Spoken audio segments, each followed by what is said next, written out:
जामिया के दो बच्चे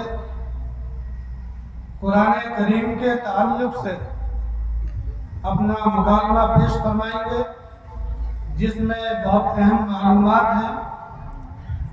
मैं दावत देता हूँ मोहम्मद अरमान चिल्ली, मोहम्मद साहिल चिल्ली तशरीफ लाए और कुरान करीम के ताल्लुक से अपने मुकाबले को पेश फरमाएं। भाईजान आपकी तारीफ क्या है? भाईजान को मोहम्मद यार कहते हैं। भाईजान आपका दौलत खान या आपका गांव क्या है? मेरा गरीब खाना मानता है। भाईजान आप क्या करते हैं? मैं अपने इसी मदरसा दारुल उलूम में तालीम हासिल करता हूँ। अच्छा